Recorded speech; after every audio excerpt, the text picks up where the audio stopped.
Today on Acoustic Alternatives, obviously it looks a little different if you're watching the video. If you're listening to the audio, it actually might sound better than some of the ones I record myself. We are not at Grove Studios, but I do want to thank and mention Grove Studios in Ypsilanti. It is an awesome place that if you're a band member and you have a bunch of guys that need to get together and practice, or a bunch of gals, and you need to get out of your garage to make less noise for your neighbors, it's a perfect place. They've got several different sizes of rooms for you.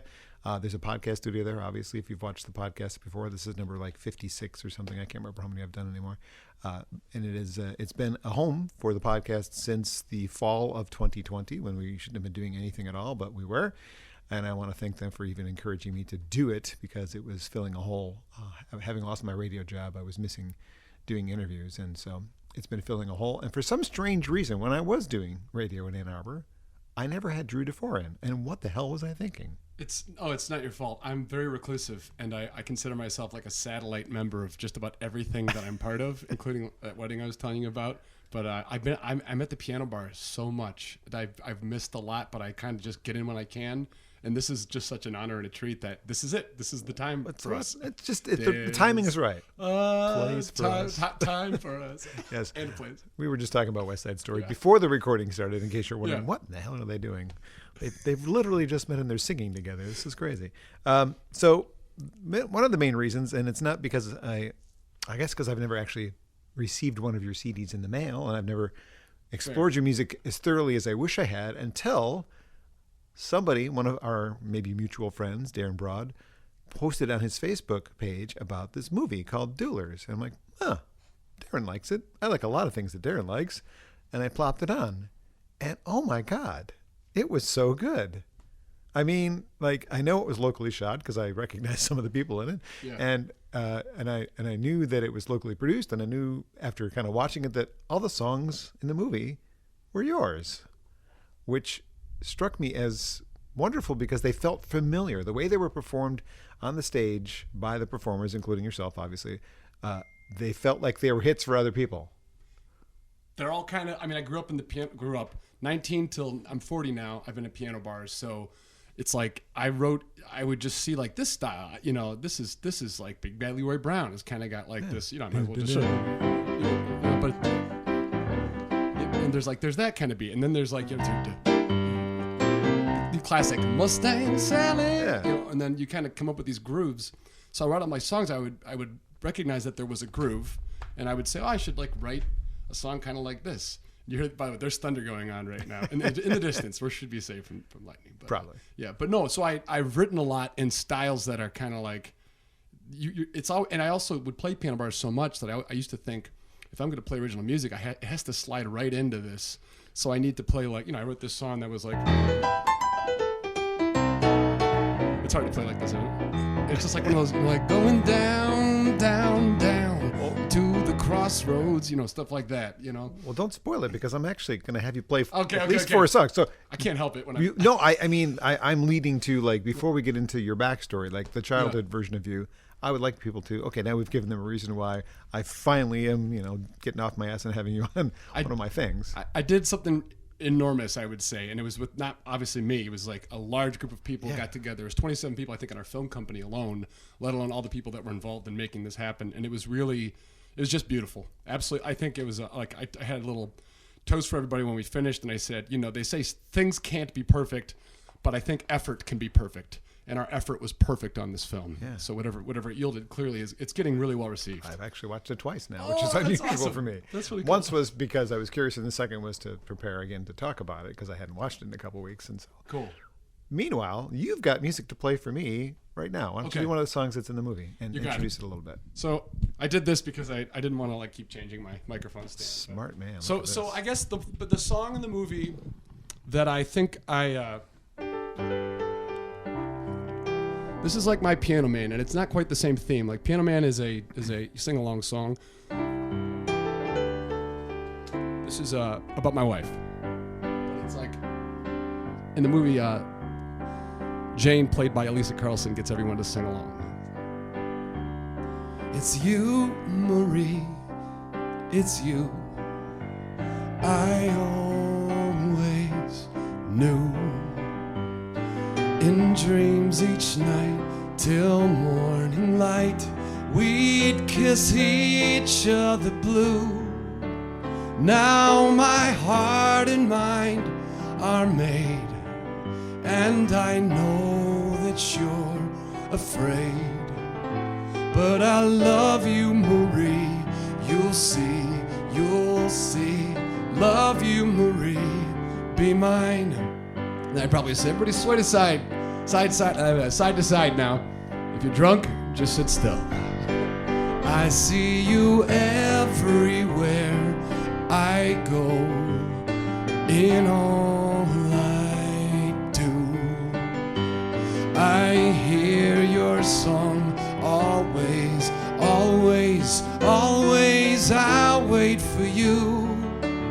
Now I know you're far away, but we'll settle down one day. And I love you, Marie, you'll see, you'll see. Love you, Marie, be mine. Here's the sing-along part.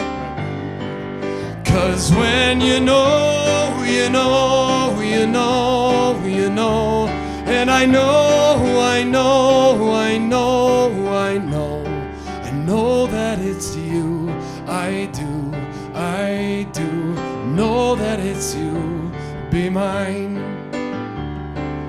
I don't know if it drives you crazy, but piano bar stuff, there's not really like a continuation that's like respected. Like you always break songs up and you talk, you get people to sing, you can like stop the show and get, you know, if someone's on their phone, hey, get off your phone, you know. So I'm very, I don't know if it's like, you know, scatterbrained, but there's a method to the madness. But what I was going to say is this is the part of the show where I would say, all right, everybody, I really need to hear you sing this part, whether you know it, whether you don't know it. Here we go. 'Cause when you know, you know, you know, you know, and I know, I know, I know, I know, I know that it's you. I do know that it's you. Be mine. And I love you, Marie, you'll see, you'll see. Love you, Marie, be mine.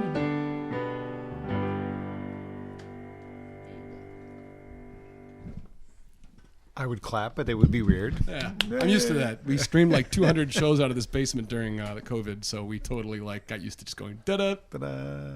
People were silent. Yep. Wonderful. All right, thank you for doing that. Yeah, thanks for asking me to do. No problem. So let's back up to the youngest version of you can remember. Where did you grow up, first of all? Grosse Pointe Woods, Michigan. Okay, not far from Warren, where I grew up. Correct. Not far from the Bommarito Bakery. In fact, the Bommarito Bakery is located in Grosse Pointe, Michigan. A lot of Bommaritos there, and I told you I think that that was close, but we'll be fine. We'll just have to if there's like a whoop, we'll just go to the next in a couple hours or something. But Nick Bommarito was one of my best friends growing up, so I always like that's the only Bommarito I knew before you. So I think I have to admit one time I think I saw you and I went Nick John, and then it's like, but it's a great name. It is a great name. What does it mean? Good husband. Good husband. That's a cool meaning. Yeah. Somebody that I just met for the first time who has been studying Italian, met her over the weekend, said, "Oh, do you know what your name means?" I'm like, it'll be the fourth person to tell me, but go ahead. Yeah. Yep, confirmed. Dude, that's like my wife's name is Colleen, and when we tour in Ireland, it's like, Colleen, you know that means girl in Gaelic, and she's like, I know. Everyone tells me. Everyone tells me. Anyway, so Grosse Pointe. Sorry. What kind of things were you doing as a kid? Okay, as a kid, was piano always the thing? I played piano. There was a hand-me-down piano from my grandmother who I never met. She unfortunately passed away from lung cancer before I was born, but she left my mother a old Chicago Apollo baby grand, which is now up in our living room.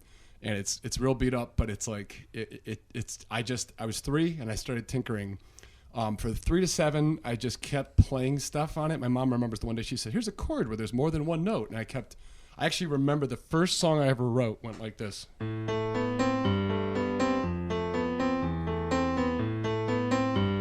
that was it. I would then edit. So stuff like that. But I was composing at a young age. And I would just play piano, but I also played sports. It was music and sports for me. I was very tall. I'm 6'7". But when I was young, I played basketball all the time. Played soccer, And so, all through grade school, middle school, I started a band when I was in 6th grade. I taught myself guitar at 12. My piano lessons were from age 7 to 12 with my aunt, who was awesome. It was all theory. So we just talked about like music. We didn't really learn like as much. I almost don't remember anything repertoire that I learned during that time. It was just like, she would be like, what are the notes of a major scale? What's a diminished chord? What's this? What's that? Great. But at 12, this happened twice in my life. She said, you're not really practicing the stuff that I'm giving you, but you're playing I can tell you're getting better and better. And I was like her prized student. Like at the recitals, I would play like under the piano, and I would, I was like the goofball entertainer, which to this day, So age 12, I stopped taking lessons, but I kept teaching myself, and I joined a band with my brother Mark on drums and my other friend Ryan Kramer on guitar. I actually played bass and I played piano. And then 12 to 18, I'm in bands with my friend Nick Bommarito on drums at some point, and then Hi, Nick. Yeah, hi, Nick. Oh, I think he teaches philosophy in Vancouver, Canada now. So if you're out there, Nick, miss you, buddy. But then through high school, I kind of ended up in a band that was very solid we called it Amadeus, which is kind of obvious, but it was, we're high school kids.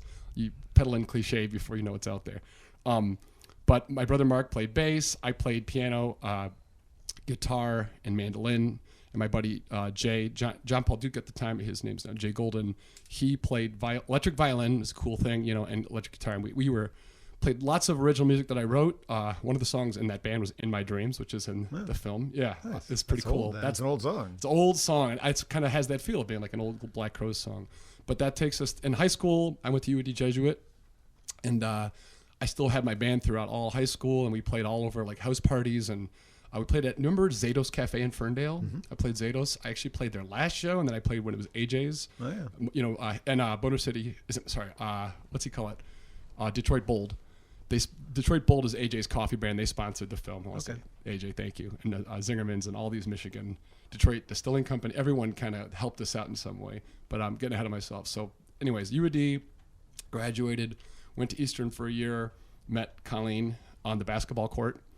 My wife, and then she was in my music class the next week. So, but the band I was in high school kept going until my brother passed away in a car accident. It's a very long story, but I know it's just like oof. Now, but this is always the fun thing to say. He conceived a child 3 days before he died. His son Mark is 18. Oh, he just turned. I think he's turning 19 next month. He's at Fair State golf course management. Brilliant kid. It's just like he looks just, and the first song in the film. I saw Marky about a week ago, and he looked just like his dad. It's about him. And now he's older than his dad was when he passed away, and he looks just like his dad. Wow. So, and I wrote that song like 11 years ago. So now it really is like, oof. But it's cool that song opens the film. Mm-hmm. But that's the Cliff's Notes of, getting all the way to, so that takes me to piano bars. 19, I started JD's Key Club where we shot the film, and they gave me my first job. In Pontiac. Yeah, in Pontiac, Michigan. And then I'm in piano bars and playing original music, kind of like 75-25, depending on the year. Sometimes if I'm lucky, 50-50, where I'm playing my stuff, like at stuff like places like the Arc. I played Rockwood Music Hall in New York. I had a tour in Ireland, in Poland. I'd play in Chicago, Colorado. Had all these cool little circuits. Upstate New York, big time, Southern Tier. Todd Russell, my agent up there, got me through like every entry-level room in upstate New York. Ithaca, Binghamton, Oneonta, Delhi. And I just kept playing combinations of my stuff, with a lot of the stuff you hear in the movie, and cover songs. Because I know you know Katie, she does dueling pianos. Like we know 1,000 cover songs. Yeah. It's like our job is to just keep learning songs. And even this last week I've been working on new song or mostly old songs. You catch up on stuff that's famous that you're like I should know Thunderstruck. And I was like because it keeps coming up. Yeah. But so anyways, but yeah, that's it. That's the story about. Wow. Okay, we're done. Thanks. Good night, everybody. Thanks a lot. No, not quite that simple on this.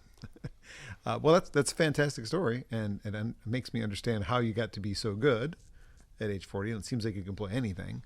Hopefully. Well, it seems like it.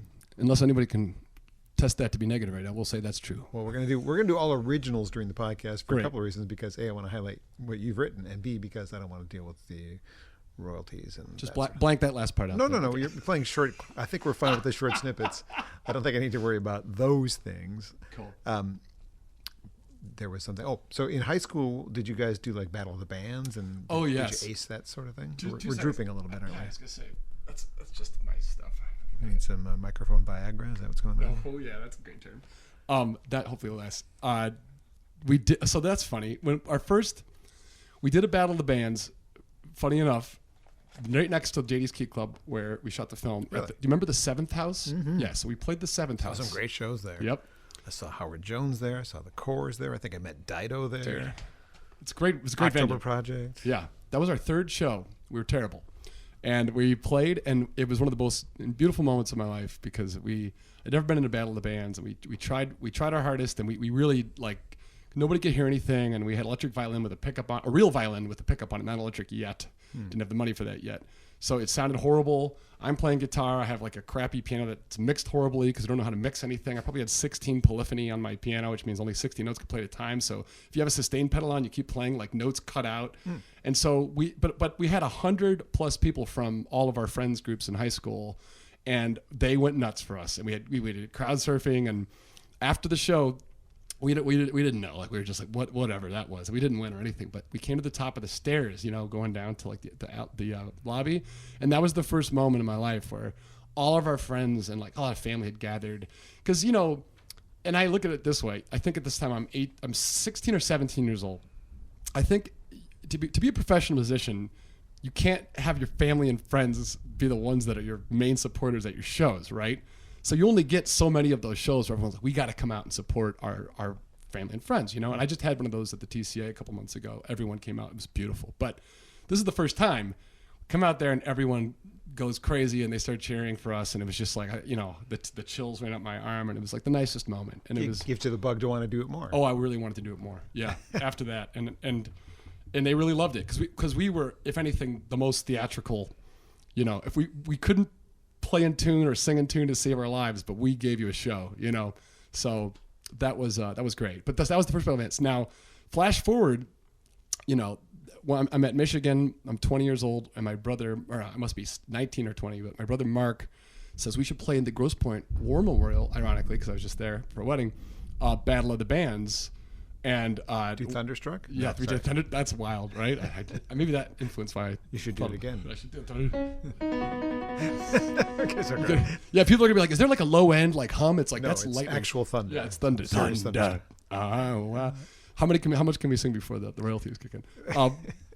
So we played the Grosse Pointe War Memorial by the bands, but my buddy Jay and I were at Michigan, and we were like, "Oh, we're too cool to be playing like most of this is high school bands." And so we came back and we said like, well, we're not even going to be Amadeus. We're very pretentious at the time. We're not even going to be Amadeus. We're too cool for this. We're going to be Guns and Roses, not N, but Guns and Roses. So no problem there. Yeah. So the two songs we had really worked on, despite our poor musicianship, was Bohemian Rhapsody with 4-part singing harmonies with the four of us, and You Enjoy Myself by Fish. And they're both epic songs, right? So the band before us plays Bohemian Rhapsody with like 12 people. And they were buddies of mine. Hans Barbet was one of them from Grosse Pointe, and they were beautiful. And they played it so well. They played it like the record. So then we came out, played You Enjoy Myself, like probably poorly, but like with so much energy and so much love. I think I wore pink pants and like a blue crush sequin shirt, just like wild idiots, loving life. But then we said, we know you just heard this, but I think my brother Mark, who passed away, he was a wild man. He was like, but we're going to play it better. And I was like, oh, don't do that. But then we played it, and we definitely played it worse. But I think because we played it with 4 people, and like they kind of like, the dun, dun, dun, they kind of just like played it. We were like headbanging, and we got 200 kids to go nuts. So at the end of the night, they're listening to all the bands, and we're like, I didn't call us. Like second place is, blah, blah, blah. And we're like, did we miss a band? And then they go, and first place, Guns and Roses. And like, we won the Battle of the Bands. Nice. That's one of my favorite memories. A victory. Yeah. An early victory. And it's been hard to be in a band. When my brother passed away, I tried to be in a band after that. And then it was too hard. So I've been solo pretty much ever since. Fair enough. There you go. You can't get that feeling again, No. Well, you briefly touched before we were recording that you were in musicals. So musicals probably brought on the acting bug, which we see in the movie. Yes. So the music bug has been there since you were tiny. Yep. We're still drooping. Yeah. Sorry. That's okay. And so the acting bug, did that come in there, or did that come in when you were attending U of M or EMU? I can tell you that I think my parents always said I like to ham it up, whatever that means. Like I think they said that attention. Yeah, I mean, well, okay, yes. I think when you start, you like the attention, and as you become a professional, you don't. You have these moments, and you kind of get over this hump of like, I don't really care anymore. And you start to, and I'll tell you a pretty intense story about that in a bit, about I have bad tinnitus. But no, yes, you love the attention, but you also feel like a validation, like as in like, oh, this is what I'm supposed to be doing, because we're all here on this earth. Like, what are we doing? And then you're like, am I good at this? And then it's like, yes, you're good at this. It's useful.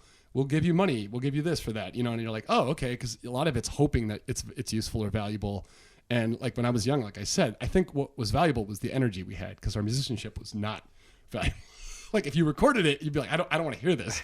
But if you saw us, you'd be like, this is like a so thing. Much fun. This is fun, and this is a spectacle. And I think my whole career has been trying to kind of get better at the musical aspect of it, because I've always been a performer. So when you say acting, it's like, yeah, and then acting is, there's performing, which is like just big energy and, knowing how to play to a camera or to an audience. But yeah, formally, I did do West Side Story at UAD, and I was Tony, and I honestly got the lead because I actually think that I got the lead because I was a junior. The senior guys, I hope that it's okay to say this, I think that they were all smokers and they just couldn't hit that high C on Tonight.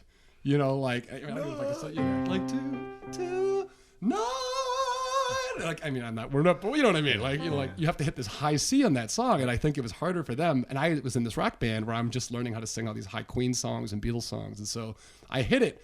And then maybe my acting wasn't quite there with those guys. They were really good. But, and funny enough, the guy that was probably supposed to play Tony, but didn't, he played, I think it's Ice. He sang Officer Krupke, and he stole the whole show. I mean, it was that, there was no competition, obviously, but he was the highlight of the show.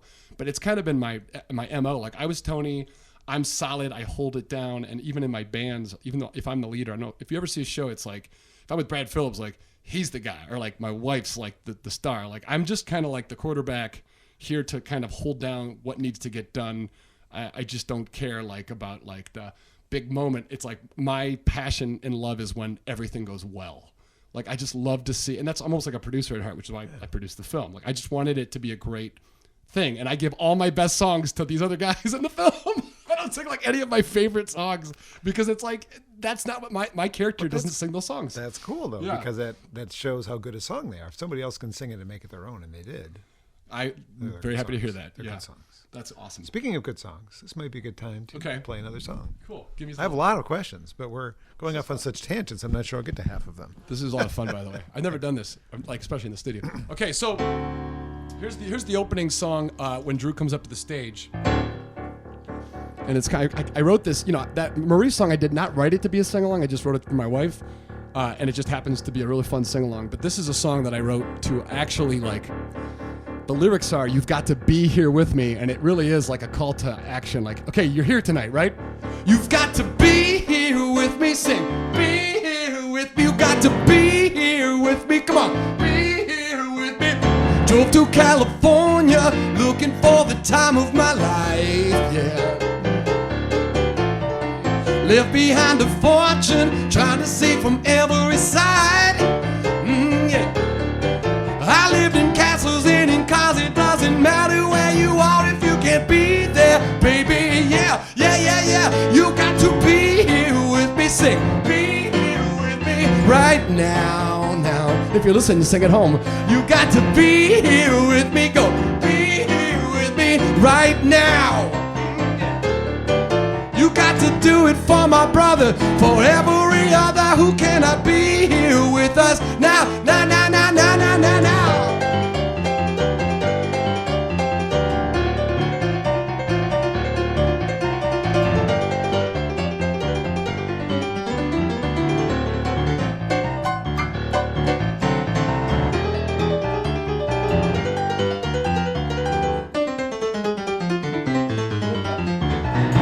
New York City, cause that's where all the pretty people go. That's where they go. Now I was trying to make some history without a contribution. Yeah, and being famous isn't hard, but if you don't know who you are, you can't be there with me. Now, now, now, now, now, you got to be here with me. I said it, you got to be here with me, yeah. Oh, you got to be here with me. You got to be here with me, yeah. If you're not living for this life, you've got to leave you with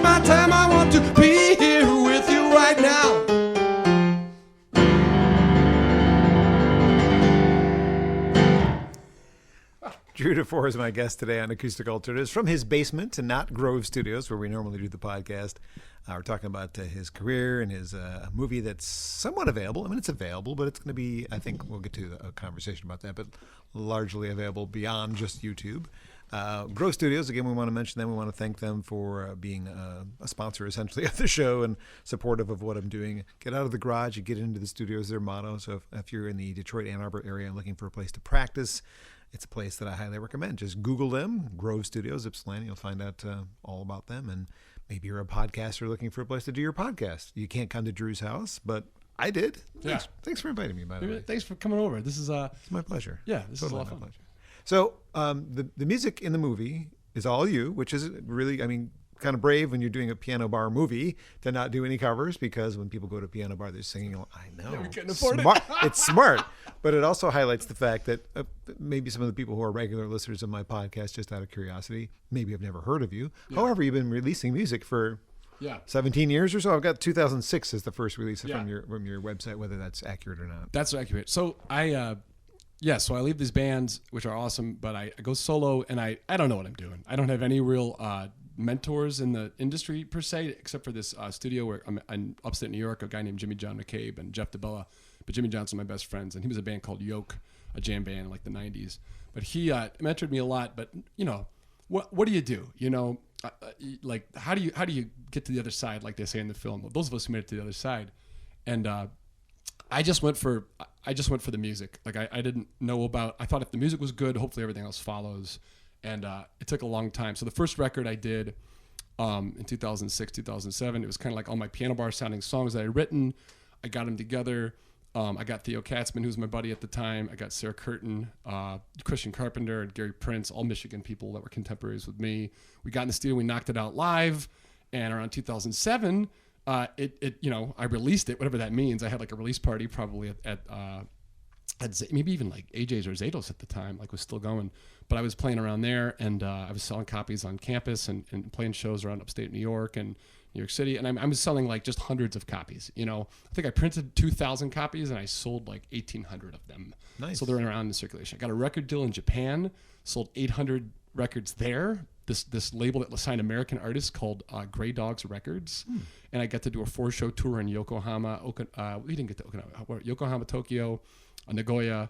And those were just in 2008 or 9. I mean, I can't remember anymore. I think it was 8. Just awesome. It was amazing. And I to this day, like, that was one of the most incredible experiences. The president of the label had like a tie-dye shirt, and he like looked like a fish, groupie.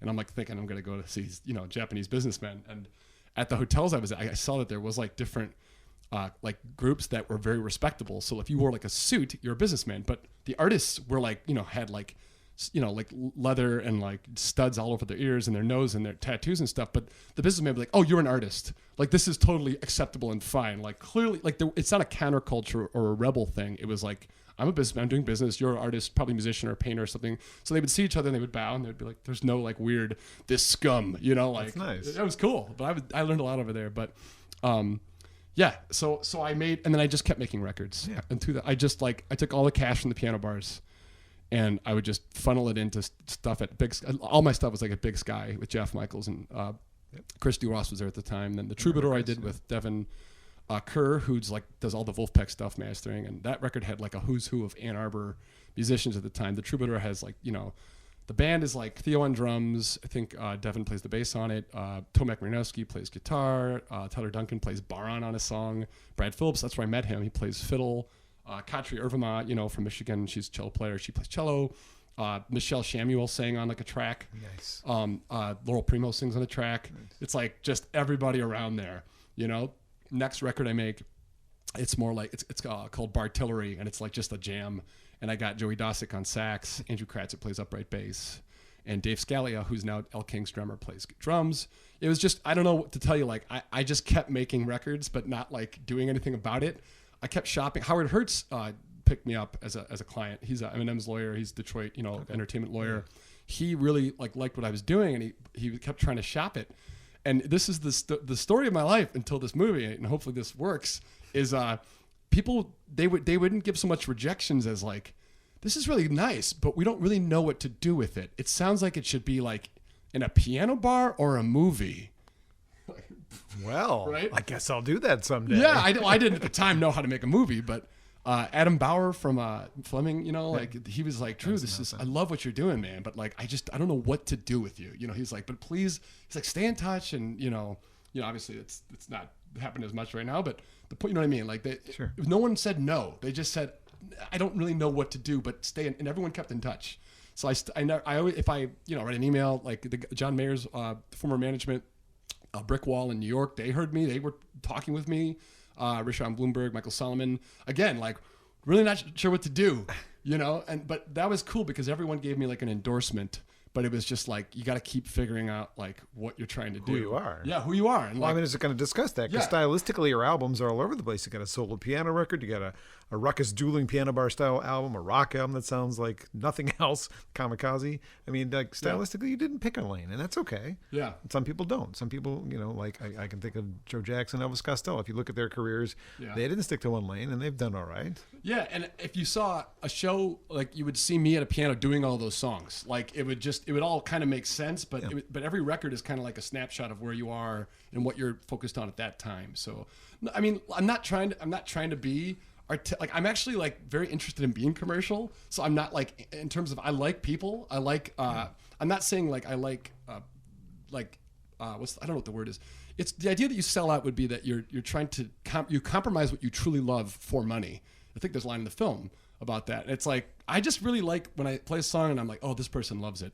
That makes me so happy. Yeah. So like, I still play In My Dreams, which I wrote when I was 15. So it's because it's like, I don't really connect with this song, but I don't connect with a lot of songs at the piano bar. I just like love. Just sing them. Yeah, I just sing them. But I just sing the song. I'm like, oh, they love Piano Man 2000th time.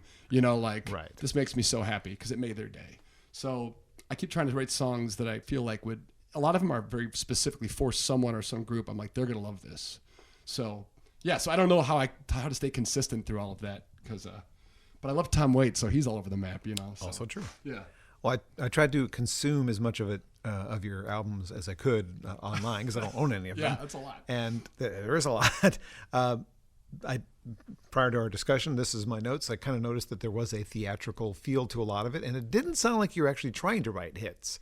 There was nothing wrong with what you're writing, but it wasn't like, I'm trying to write a hit. That's not the impression I got. No, and I think that's because I always felt like, I'm a big fan of the Motown model, and it blew my mind when I went there because their model was, they had the quality control group, and I don't have this per se, but if you'll indulge me, the quality control group, they voted like 100 people, and it was everybody at the company, like the sandwich person, the lawyer, the promoter, obviously the songwriters, the musicians, the mixers, everybody involved. The most mundane job was you're in the quality control meetings, and they had to vote unanimously on every step.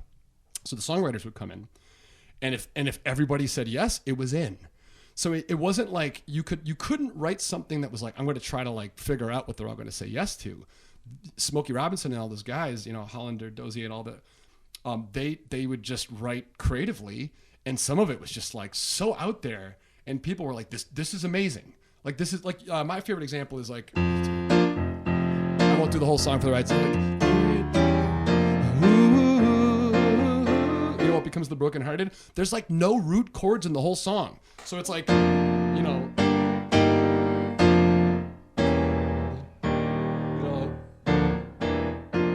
then so it's like it never has a feeling of stability because of that, and that's like brilliant. But like you wouldn't allow that if you were some executive being like, oh, this is people aren't going to get this. It's like quality control voted on it, the song, and it's songs stand to this day. Test of time. Yeah. So, but then my point being like, the idea that you just have to be creative, and just your job as a writer is to be creative and to do things that you think are really lovely and beautiful. And if you get too formulaic and try to guess what people like, I always have this joke of like, if you're trying to please like a record label, you're just trying to guess what men in suits are guessing that young girls like, and you're trend like, they know, So it's just like, you need to just write from the heart, and you can't try to like, the zeitgeist. What is the zeitgeist? What are the times?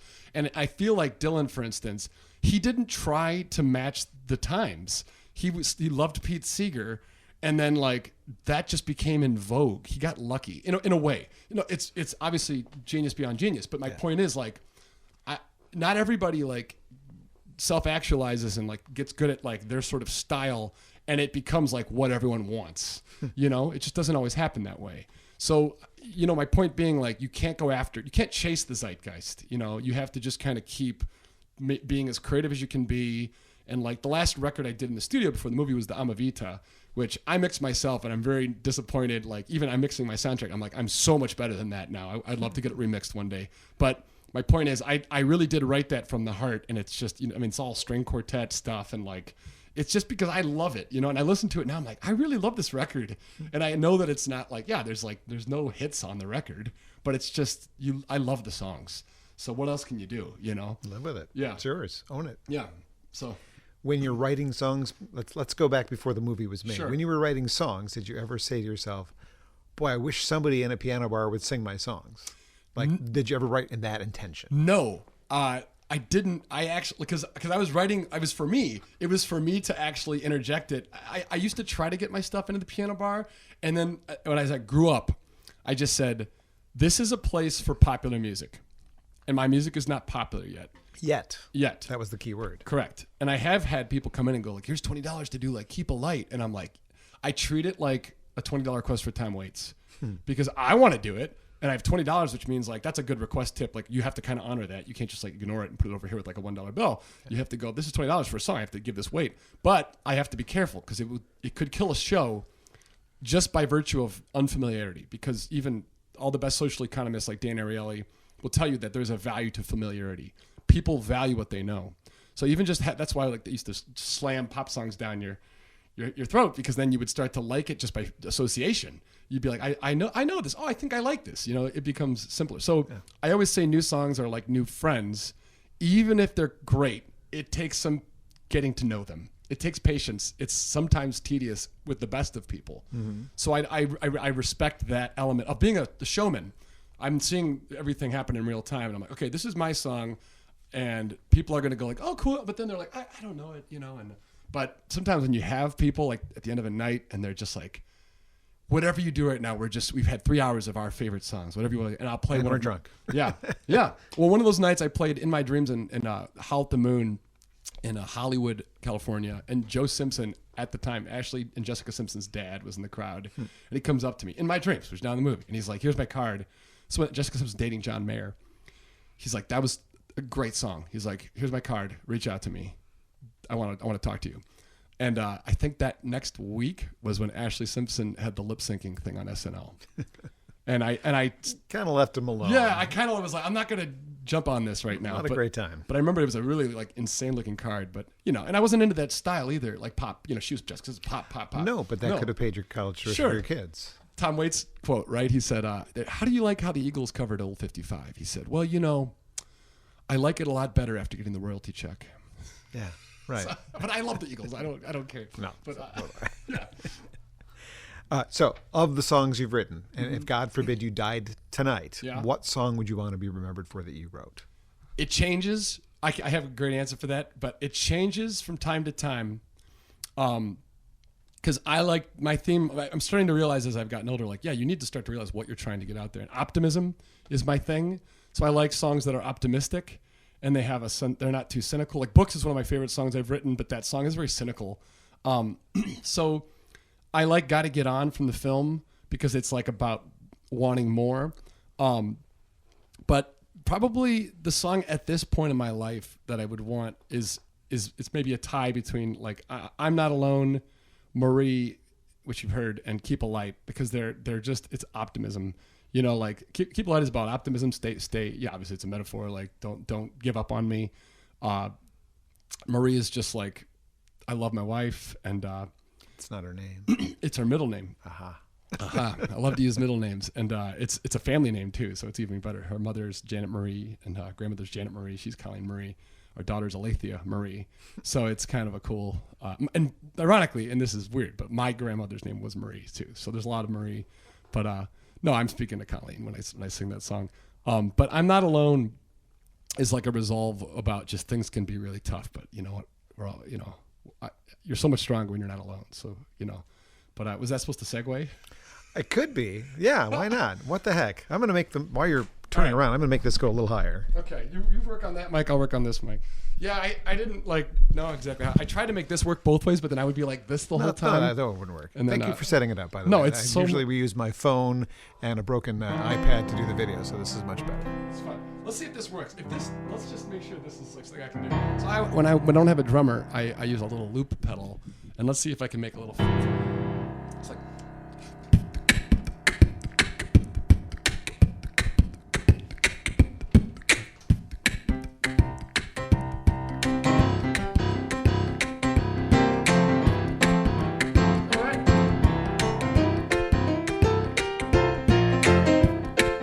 All my effects are off, so we wouldn't be like in a canyon for the whole song, thing. It's a little dry, but.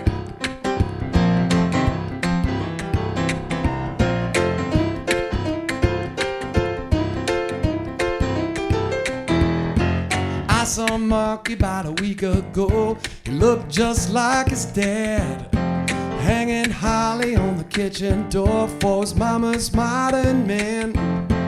I know he won't stay, she said. I sure don't mind a friend. The tide went never my way, so ride the waves instead. And I'm not alone. I'm not alone. I'm not alone. No, no. There's a lot like me.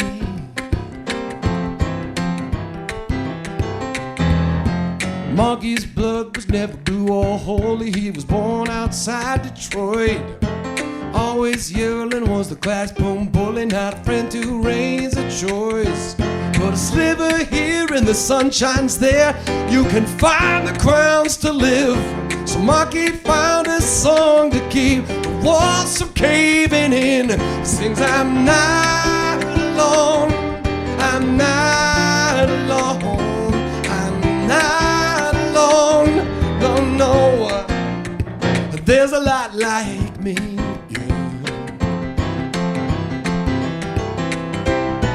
I know why you're here tonight. See, I'm the same as you. Write it, sing my songs for those who feel the way I do. Just so much stronger when you're not alone.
There's a lot like me. I said I'm not alone. No, no, no, no, no.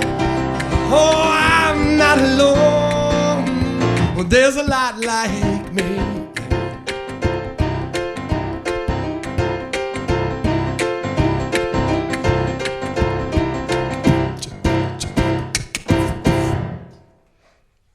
Hell yeah. Get some water after that. Jeez, oh, Pete. Go ahead. That's a tough one. Drew DeFore is my guest today on Acoustic Alternatives. We're getting into a bit of his life. There's a movie called Duelers that inspired me to grab him in for a conversation on the podcast today, and I'm thoroughly enjoying myself. I have so many more questions. I feel like we've already done this for like an hour, and I can't really see the clock from here, but can you see it from here?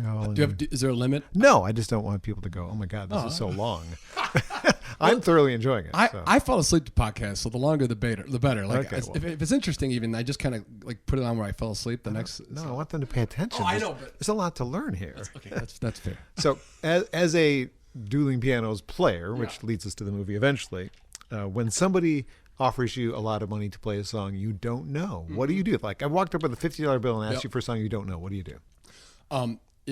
So if there's a 4-person team, which is like the standard for the best clubs, which means there's 2 on stage, 2 on break, I will either 50 is kind of on the line. If it's $100, I will text the people on break and say, do you know this? Well, I'll be like, hey, do you know? First of all, we always I throw it to my partner. I crumple it up, the request of the money, throw it to my partner. They look at it, they're like, oh, I don't know it. And it's priority request as that kind of money. And so then maybe like text the player on break. Do you know, what's the last song this happened to?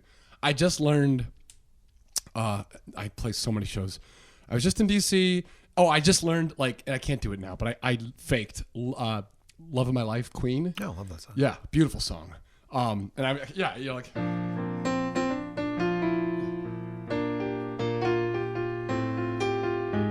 yeah, is that kind of...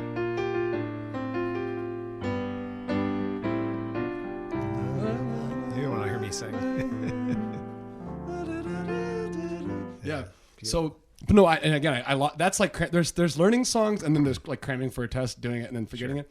So nobody knew it. So it was like 10 minutes of my set, and I said to the person it was like to Heather, I love you, $100, light of my life, love of my life. So I said, I'll be right back. And so I went up to the green room, and they have a piano. I learned it, at least the best I could. I didn't memorize the lyrics, so I came down, I hit it on my phone, I put it on the piano, I said, this is for you. I've never played this in my life. Everybody take a drink. And then I kind of got through like a verse and a chorus and a verse and a chorus. And then he was just he was so happy. You win. So yeah, he just serving the song and their fantasy of that moment is more important than the accuracy. Right. Because of course I made mistakes. The melody wasn't exact, but it was he was so happy. And so that's the answer. It's like somebody learns it. And if there's just no time, so then the next level down would be we substitute. I don't know, Renegades. Is Renegade by Tom Petty or Styx does Renegade? Not Renegade. Yeah. What's the? I don't even know. It's another Tom Petty song. I don't know that. I know these 7 Tom Petty songs. Can I play this song? Renegade. Yeah. Don't have to live like. I thought that was yes. I thought that's Refugee. You screwed me up. No, I did screw up. Same era. Yep. I had both of those albums growing up. Hey, but I don't know it clearly, so that's the point. And I don't know Refugee, but I do know, Free Fall. I do know Last Day with Mary Jane. I know even newer stuff like Room at the Top. It's a great Tom Petty song. Okay, so you substitute, and if they're like, yeah, that's cool. If not, you just give them the money back. We're not going to keep the money if we don't know the song. All the requests have the money on top of them. We don't have them in the jar. The jar is we did it, dunk the money. Gotcha. So yeah, makes sense. All right, so we've talked a lot about you performing originals in the movies. Have you ever thought about doing a covers album? Because you do them all the time. You have favorite ones that you would do? Yes. I want to do, and this keeps it, the problem is that it keeps turning from should I go really popular or really obscure? But I started to think I would love to do a piano cover of 90s alternative rock songs. So go. Yeah, we could do do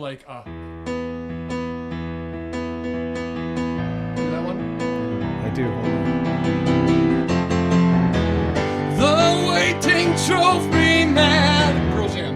You're finally here. I can't do too much more for royalty reasons. But no, I honestly don't know the limit, but but I think Foo Fighters, Pearl Jam, Soundgarden, No Doubt. Alanis Morissette. I want to get one song that lends itself really well to piano from all those big bands, and just me at a piano, because I know how to kind of arrange it in a way that makes sense to me, and I just go and knock it out. But I don't do it because I actually just don't. The simple is I don't really know how the I would need a label that would be help you with the process. Yeah, they would be listen, and literally, if any label's listening, I will come in and knock out these covers. If you do all of the rights association stuff like that, you keep all the profit, and I'll just get to do the record.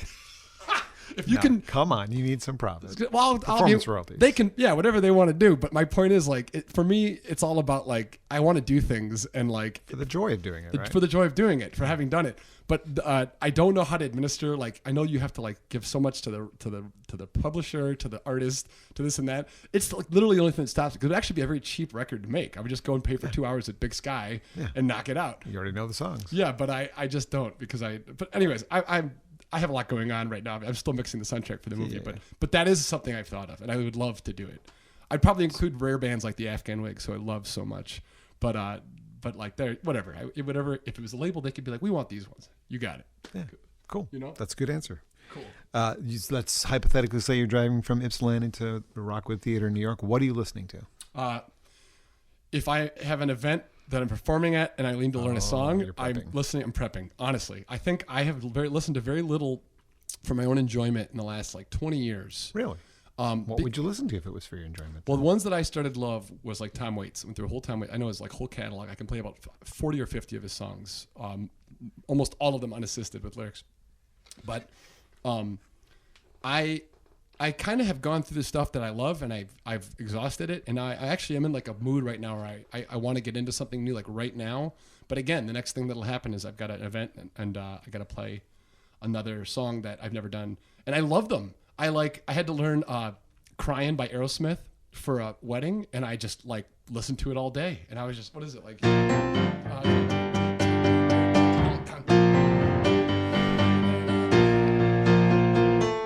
There was a time, and I had to hit the high notes and everything. Yeah. It was so much fun.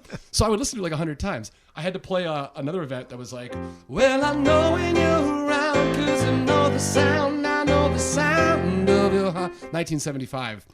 They're a new band, and I really enjoy them. Still in Love With You? I don't know that one. That one is The Sound. Then I learned you found somebody else.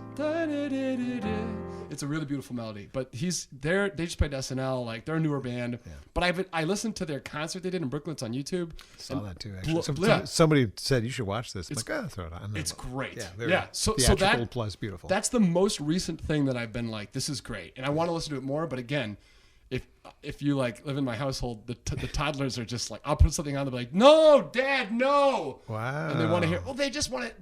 They're doing something. I love it because they are focused on something cool. He's building a Lego. They're building a town. But music goes with that. You can have music for everything. Not my music. Oh my goodness. They want a more Encanto or hey, It's your job to expose them to everything. I'm trying. You know what? We've had many dance parties to Thriller, and they've gone very well. Okay, good. So they listen to good music and they love it, and they really do. They love to dance and they love to sing, but no, it's kind of if I put on Peter Gabriel, which is one of my favorite things to put on because it just sounds so good, they'll just be this is great. But if they're focused, they don't want anything. So, and I say that's fine because then I will, go do what I got to do. They might grow into it. Yeah. They're only 3 and 4, so there's still hope. So you don't have time for this sort of thing, but if you had time, okay, fair. Who is worthy of spending money on at a concert right now? Because the concert tickets are a little high. Oh, yeah. Okay. Well, the reason I think Taylor Swift is so prolific right now, besides her catalog of smashers, is that she's got I've learned this from making the movie. It's again, the quarterback thing. She's the quarterback. However you evaluate her songs and her performance and her voice, which I haven't seen her, but I've heard she's fantastic. She's got the best everything else. So I saw Coldplay, and they had my buddy, the drummer on a couple records, is open. It plays for Alessia Cara, and he opened up for them, and he got me and Colleen tickets, which was really nice. Adrian, thank you, Passarelli. He gave us those bands, and they're somebody invented that. You know how they all it's coordinated Bluetooth throughout the whole arena, and they all light up together. I was in the arena with you. Yeah. Oh, you were there. Yeah. So at the Palace. Okay, not the Palace. I said the Palace, right? Was it the Palace or was Little Caesars? How long ago was that? Wow, gosh. Good question, right? Was it the Palace or? We'll have to look it up on my spreadsheet. It might have been the Palace. Could have been. Oh my gosh. Anyway. But yeah, the Coldplay show. Coldplay is a band you'd say is worthy of spending. I think that was incredible. It was. It was so incredible. Yeah. I mean, they're like a bar band, so they get it. Sure, they were. And they come out and they're just so a lot of the piano bar players that I mentor a lot of people because I'm relatively young, but I'm also 21 years in, and I'll get asked, check this person out, talk to them after the show. I have an agent in New York, you're playing with this new guy, check him out, talk to him, give him your take on stuff. He knows to ask you and stuff. Sure. So, but I always have this thing I say where, your show needs to be out there. The show is out here. If you're playing in here, you're gonna. I mean, that's an aesthetic. People do that. That's fine. But at the piano bars, our show is out in the crowd. You're with them. You're not kind of just playing and they're watching. And there's a lot of I don't know what the rating of the show is, but there's a lot of sexual references I would use. You're making love to the audience. You're not just taking care of yourself while they watch. So You're making love to people. You want to like be with them, be here with me. You know, if you're so the performers that are like with the crowd and they're just like looking at you and they're like connecting. You know, those are the performers that get it. And there's performers that are actually, and fair enough, they're great songwriters maybe, but they have stage fright. So they're actually just playing out into space. And they're hoping that, they're hoping it's going well, but they have no... They don't forget the next note. Yeah. They're just like trying to play the music. And it's like, but you know what? Like, just who cares about the music? Like, that's the line in the movie I'm really happy with. It's a tool. It's not the task. You know, like, this is just a tool. Like, there's a task at hand, which is to get these people, lifted or whatever it is. Make them cry, make them laugh, make them happy. So, like, if there's people who obsess about the music, and there's merit and value to that. There's no hierarchy here, to be honest. Like, I've seen people who are just, but that's what classical music is. They're up there playing the most incredible compositions with the most incredible dexterity and accuracy. And that's like, I'm not disparaging that at all. But my school of theater is like my friend who plays viola asked me, she's like, you're such a, crazy performer. And she's like, I'm teaching my students, they're very technically good. How can I get them to, be better performers? Because they're playing the viola pieces. And I said, well, that's a different art form than your technical exercises. The best performance they could give would be to come up to the recital hall and take their viola, smash it on the ground, break it to pieces, go ta-da, and then walk away. That would be the best performance. Why? Because people would be angry, sad, confused, delighted, laughing. Talking about it? Talking about it. Like, it would be a performance. Yes. It wouldn't accomplish anything musically, but that's the point, is that you're saying how can they be better performers? Like, Jimi Hendrix sets his guitar on fire. That's what a lot of people talk about, And it's like, obviously, you can have it both ways. You can be Freddie Mercury. Yeah. That's the aspiration. But the point I'm making to her was like, as you're teaching them technical stuff, why don't you talk about like eye contact and talk about, my brother had an improvisation teacher who said the teacher made them answer, why are you here? Like all the way to the meaning of life, or at least their take on it. It's like, why are you on the stage right now? And you have to have that answer to some degree, or else why are you on stage for these people? So that would be like, I know this is completely crazy tangential from your answer, but the performers that are totally offering something to you as performers is who I would spend money on. The people who just play the hits or just jam, it's not what I would want to go see. Gotcha. So good, long, but yeah, good answer. All my answers are long. So typically I've kept the podcast to a certain length. I usually have like 4 songs. I have so much more I want to ask you. I want another song. Okay, let's do another song. And if we might do 5 songs instead of 4 songs. You can cut out. I'm not cutting out anything. Okay, all right. No, nothing's getting cut. Let's see. You're getting everything we were doing right here. All right. I wrote. I'm gonna try "Gotta Get On." It's Now here's my question. Here's what I'd like to ask you. I wrote this song in 15 minutes, and the reason is, your restrictions set you free. Like, I knew that it was for this character feeling these feelings in this moment in the film, and I didn't have like a 90s alternative sort of rock sounding song. So I kind of just like put that all together, and I made some edits later, but it mostly came out like this. But I also wrote it in a very high key. So do you want it in the movie key, or do you want me to go for it? I want you to be comfortable. Okay. Because this is going to live on the internet for the rest of your life. Okay, well, I have no shame. I'm sure that... Do it. Okay. This is called "Gotta Get On." It's about wanting more. So. You say check it out. I already did. You say there's this place. I was already there. You say this is cool. Not anymore. You say be here now. You say be here now, but there's no time to waste. There's no time to take. If you knew the dues I've paid, then you would know. I gotta get on. I gotta get on my way. You say I'm the best, I already know.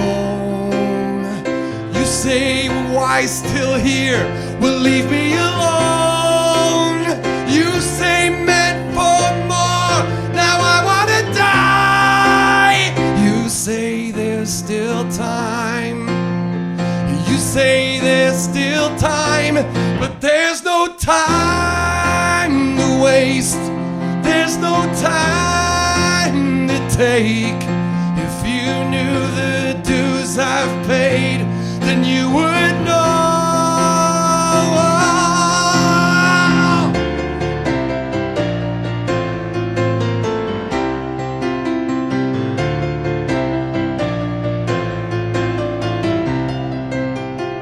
You say there's still time. You say there's still time. No, there's no time.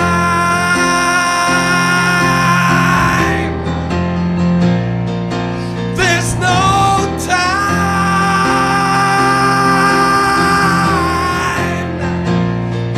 If you knew the dues I've paid, if you knew the dues I've paid, if you knew the dues I've paid, you would know.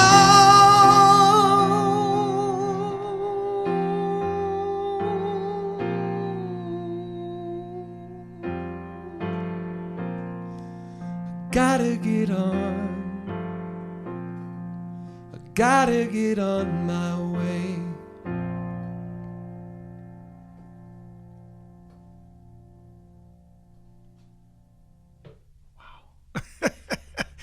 The drawback of this setup is that I'm not facing you, and I know. I can't feel the. I mean, I feel it, but it's different. Like Yeah, I have my sorry. back. I No. thought It's not. It's not about me, but I'm just saying, this is incredible. Thank you again for inviting me to your house. Drew DeFore is my guest on Acoustic Alternatives. He's moving the microphone. Yeah, I this forgot. way. I was like talking to you. I was like, oh no, we can. Oh, wait that's a right. second. No, okay. Yeah, people when we did 200 shows during COVID down here, people criticized someone criticized me for having my back to my wife. One person. And I was like, yeah, but then I'd have to put it this way, and then it would be between us, because she like will come up and put her, we were closer physically, but just because we're not looking at each other. She likes you. She's a sweetheart. Yeah. Maybe she'll be here before I leave. We're hoping. Yes. Well, Drew DeFore again, my guest today on Acoustic Alternatives, normally at the Grove Studios, but today in his basement, which is a kind place for me to do it. And the movie is called Duelers, and a lot of the songs, actually every song you've heard today is in the movie. I'm getting a little bit more. I have so many more things to ask you. I made way too many questions. Speed round. Speed round. There is a speed round at the end. Modern day pop songs that inspire the most piano players in the last 25 years. What do you think? Inspired other piano players. Inspired piano players to like to write, to become piano players. Ben Folds is at the top, but it's like he's not at the piano bars for good reasons. I think he doesn't really try to be there, just like Tom Waits. Yeah. And it's no mark against him. The piano bars where I spend my life, it's like I know I have the statistics. I've played 3,000 shows maybe by now. He doesn't come up a lot, but the piano players, we all go like Ben Folds. Yes. Ben Folds 5, Ben Folds, all his stuff, absolutely great. But if you were like a 12-year-old or a 15-year-old or a 20-year-old, who's influenced you to play piano? That's the question. To play piano, honestly, it's still Freddie Mercury. It's still Queen, because like Glee brought everything back, and you still see him playing, and you're just his passion, and obviously Billy Joel and Elton John are still up there, in terms of just like it's like we're in this weird like potpourri period of music history where everything old is new again, and there's not really like a defining sound. It's kind of like almost like a recap of like everything that's been. So it's still the Beatles. It's still all the Haight-Ashbury and the the Greenwich Village scenes. Like those are still resonating today. And then you get the 70s, like Zeppelin and 80s rock and roll it's still a big deal. I mean, when I started in 2002, 80s rock was just like I learned Journey, I learned Bon Jovi, I learned Styx, I learned REO Speedwagon, I learned like all the hits from the 80s, because that's who was coming up to the club. Their kids were maybe in high school and they had more disposable income and they were coming to the shows. And then just now even the 90s stuff that I know is like I'm playing like private events, and I'm seeing people my age, they're like, play some Counting Crows. And I'm like, yeah, okay, I know like 20 Counting Crows songs. Like, what do you want to hear? Like Angels of the Silences, like around here. Like, but piano, I mean, yeah. So you mean, are you asking like today or like growing up or like? I guess I'm thinking of like a song, like 1,000 Miles by Vanessa Carlton. I bet launched 1,000 piano players. Awesome. Yeah, it did. It was great. Sarah Bareilles probably launched 1,000 other piano players. That record, that's from the record with Love Song. That's one of my favorite records. People don't know her, but Chantal Krevuziak. I know Chantal. Oh, you know her. I met her once, No, you know her, but I am in love with her and her music. I love Our Lady Peace too. Her husband. Yeah. But no, you're absolutely right. And I'm trying to think like if they, it's weird like because I did these live streams and a lot of parents are like, they had their kids watching and they'd say they want to learn this or that. They heard us do this or that, and sometimes it was like a guitar song that I was playing on the piano. Like they want to learn like they just want to like they hear a melody, and the cool thing with pianos you can just put them on the piano. So it's weird. I think the piano is still going to be strong like for ages because it still is the best way to just get all of music down somewhere, It's just the hardest to travel with. It is hard. That's part of my story is I just couldn't just keep going and trying to set up pianos and figuring out how to make pianos happen. It's so hard on your back but Guitar Heroes can just go and just play. Slap. So, Acoustic go anywhere. But, Sit in the street. Not as easy for you. Yep. It's hard. I'm going to skip to this question because it fits in better with where we are. All right. So this is kind of the lightning round thing we're talking about. Yeah. So these are some of the famous piano players, and I'm going to say your favorite songs from these artists. I might even name mine if I can think of them. Billy Joel, favorite song. I think Miami 2017. Oh, that's a great one. Or Goodnight My Angel. It's just so heartbreakingly beautiful. It's not as like a favorite, like, but that one. Yep. Yeah, that's probably like my favorite. Like, I just think it's just the most beautiful thing ever written. But I love to play. Like. I just love it. I think it's so well. Songs in the Attic, a very overlooked record in his career, which takes his old material and updates it a bit. But that's a favorite of mine. Yeah. And I actually probably have to go with Honesty because it was a hit, but nobody ever plays it anymore. Honesty's great. Yeah. Elton John.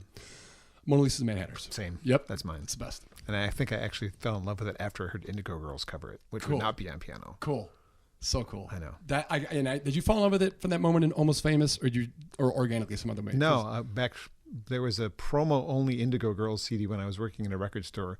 There was a live performance from the bar in Georgia. I can't think of the name right now. And it had it on there. And I was like, God, I love this melody. That's right. This is an Elton John song. My sister used to play this album in the bedroom next to me. And So, yeah. Oh, such a good song. Love that song. Stevie Wonder. I love Master Blaster. Mm-hmm. And I think I haven't learned it yet, like really well, but I just think I Wish is just the coolest. Oh, that's a great I think it's just the coolest. I got to learn it. It's hard to pick the best Stevie, but yeah. A lot of, and Ray Charles and Stevie, they're blind, but they did a lot of stuff on the Black Keys. And as I was younger, you're terrified of the Black Keys because they're not as easy as the White Keys. But the Black Keys are easier to find if you're blind because you can find those gaps. Yeah. But like, this would be like a really easy to think if you were, you're just playing all Black Keys for the most part. It's easy to play, but no, I love that. It's so grooving, and the lyrics are cool. But yeah, but Master Blaster, we'll be jamming until the break of dawn. I might go Sir Duke. It's hard though. Oh yeah. God, there's so many good ones. Yep. Lyrically speaking, just talking about all the influences that were, it's a great song. Great. Less cool, but same era. Yeah. Barry Manilow.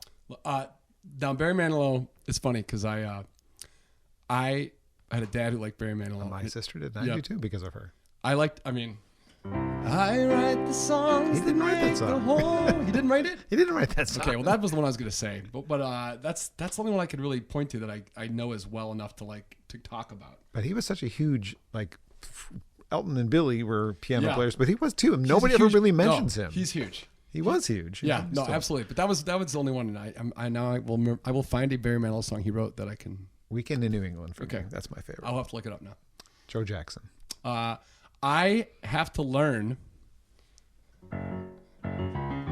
Stepping out. Yeah, how does that part? Yeah, Stepping Out. It's such a cool song. Such a cool song. Some of my favorites, I don't think, even though he's primarily a piano player, I don't know that I necessarily run to the favorite songs that his on piano. Yeah. He did a covers album of a lot of Louis Jordan, Louis Prima era stuff. Oh, I love Louis Prima. The Jump and Jive record's a great Joe Jackson record. Oh, he did Louis. Okay, I have to hear that. Joe Jackson's Jump and Jive. Yeah, I'm older than you, so I've got more music in me. But that's amazing. I want to hear that because I have a story with Louis Prima. I have a relative. I'm Belgian, really Belgian. I met a Belgian connection of my dad's in Las Vegas, and he's used to go hang with Louis Prima and told me about stories about him. Anyways, nice. All his records he gave me. Favorite Ben Folds song? I actually like Magic. Oh. And I think it's because I sing barbershop music and really? I heard a acapella arrangement of it that was so cool. And it just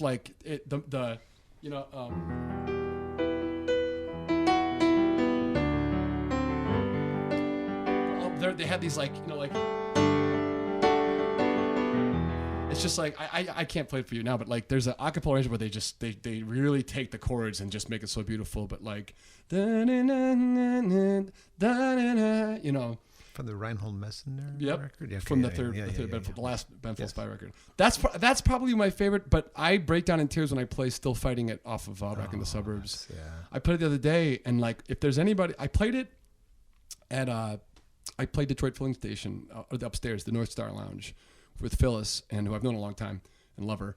But there was an old friend of mine from high school who was in West Side Story. No, well, she might have been gone after that. She was in Damn Yankees. She was not in West Side Story. I forget. But she was an old friend of mine, and I played like, you know, We're Still Fighting It, and I just started getting emotional because it's like, dude, we're getting old, like, you know. But that's such a great lyric. That is a great lyric. Oh, but that song is great. And that's like, you talk about a pop song, and it's like, that's not, no one it's really a pop song. No one knows it, but it's like, it's just the greatest song. It was a single, but it didn't really do great for him. Great song. I still got that's hard. Luckiest probably just because meaningful. Oh, it's just so a meaningful song. No, and you know what? It's got the most legs. I've played that more at the piano bar than any of his songs, because someone will say this was our wedding song, play Lucky, and you're always able to get away with that because you have to sell every song at like the top clubs that if you're going to play there, you know, there's clubs they don't hold you to the high standards, but like if you really know what you're doing, I play this club in DC called Bob McKee's, best selling piano bar in the country.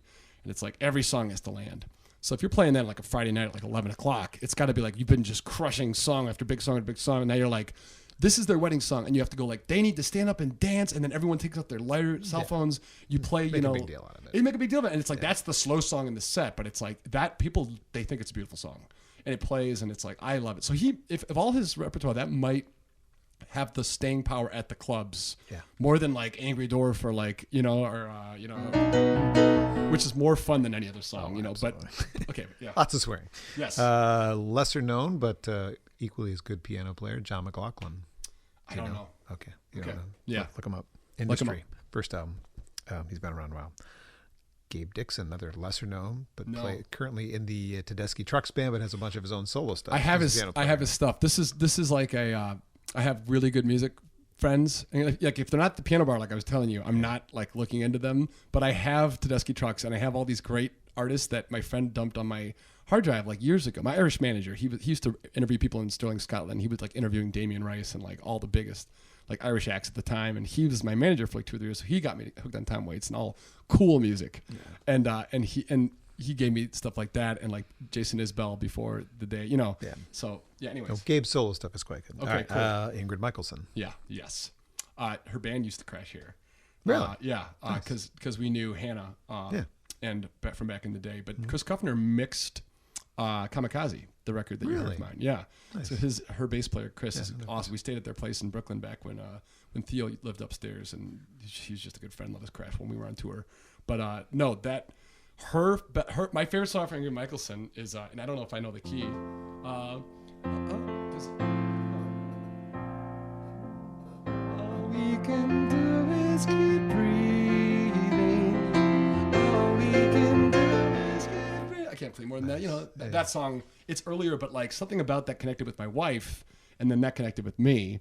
But the song of hers, so as I'm going now through my catalog, that song kills. I've seen her live twice. And she's hilarious. She's great.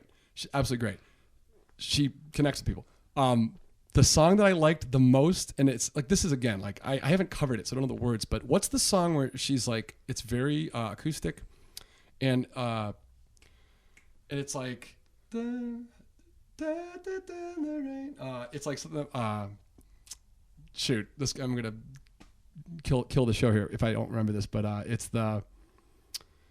it's I have to come back to it, but there's a song that's just like she did it by herself acoustically, and it's just gotta have the most haunting, beautiful melody, and but it's one of those moments. I'm now that person. This happens to everybody I ask about songs, but I'm gonna remember that song in this interview. Very well. Mine would be Blood Brothers. That one was just, I love that one. Colleen, that's like her favorite. I love that song. She opened, I think, a show with that I saw once, and it was awesome. Last time I got to interview her in the studio, she did that one. She said I give good hugs at the end of the trip. That's awesome. I think it's great. Lesser known, but a favorite who comes through Ann Arbor quite often that maybe you know because she does, Vienna Teng. Don't know. Yeah.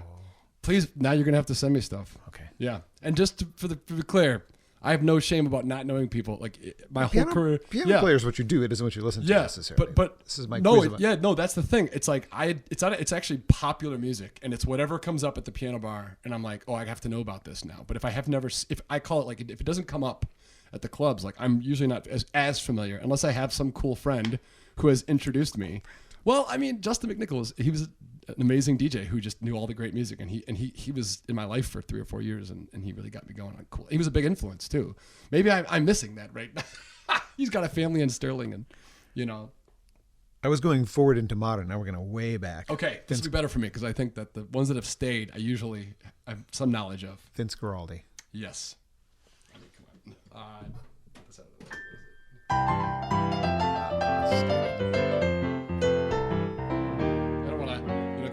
That whole record, every Christmas, of course, we have it on vinyl. We just play it to death, the whole thing. It's just the best. I'll keep playing it over and over and over again. Yep, absolutely beautiful. Love it. And then somebody that we just lost who is very much influenced by him, George Winston. Has he ever been a part of your? Yes, when I was young, somebody at that label. I was composing music when I was 12, and it was what was the name of that label? Windham Hill. Windham Hill. Somebody from Windham Hill talked to me, and they were like, "This is really cool stuff." I was like composing music at 12 or 13. And, they didn't like sign me or anything like that, but it was like I was composing in that style. I listened to a lot of George Winston. So there's a huge connection there. And I know he did some of those tracks. And, that's a sad loss. But a couple of his albums were like the soundtrack of my college years writing papers. It was something to relax to. Yeah. And then eventually I started to play air piano to them. And I'm like, well, now I'm distracted because I'm not concentrating anymore because I know the records too well. But great stuff for piano players to absorb if you're a piano player. If you could, now we're going to switch subjects again. Yep. If you could work with any producer to make a pop record, any producer who's been alive in the last 70 years, who would be the best producer for you in a pop record? Well, the producer that I listen to the most is Daniel Lanois. Ooh. Just his records are but that does. I don't know if I would want to work with him. Funny enough, and not for any bad reasons. I just that's not my sound. That humongous sound. No. It's not me, right? No. I don't make these enormous sounding, beautiful arena rock records.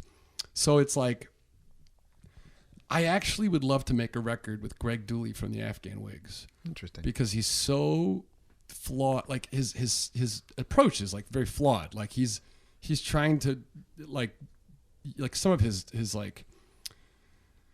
approaches, his vocals, they'll be like, as earlier records, they'll be like out of tune at times, and it works because it's affected.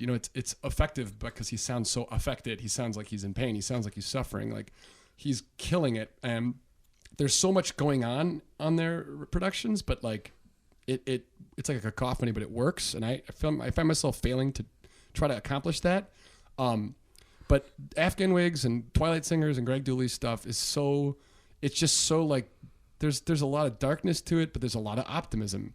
And I always find I always try to tell people about this, like, you shine a light, like our room is all bright right now. So like, if I shine this, it's like, that's fairly bright. But if I killed everything else, this would be like enormous. So like the darker you get, when you have you can have such a better resolution.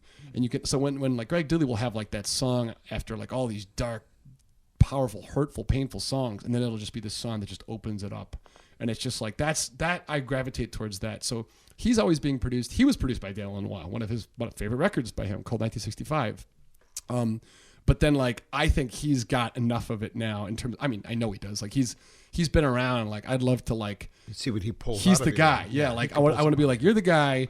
I'm a huge fan, and I don't always gravitate toward. I'm sure he would even see some of my stuff as cliche or trite, and that's fine. But like, there's a part of me that's like. We share something very strong in terms of just like we love a lot of this. He loves Motown. Nice. So there's like something there, and there's something about like the darkness he has that I can relate to. Catholic guilt and all that stuff.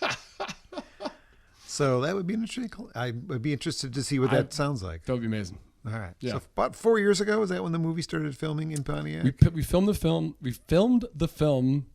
Oh, hold on. What's that song called? You know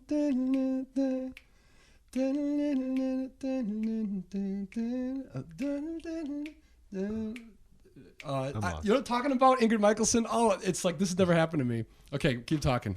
The movie 4 years ago. The film, yes. Yep. Well, I have to. It's going to drive me crazy. It's one of my favorite songs, but you caught me in a brain fart, which never happens to me. So I watched the after, like when you debuted the video, there was also a video that had the discussion with all the staff and the members of the cast and all that. Yes. So I found out while watching that the bar was closed and you guys basically reopened it to film the movie. Yeah. Somebody had to basically revive it from a death. We made it like... I couldn't tell. Yeah, it was absolutely incredible that we like got it from complete like it was there's nothing in it that was working. It was like lights had to be reprogrammed, like paint had to be put up. It was very Put a lot of work. Yeah.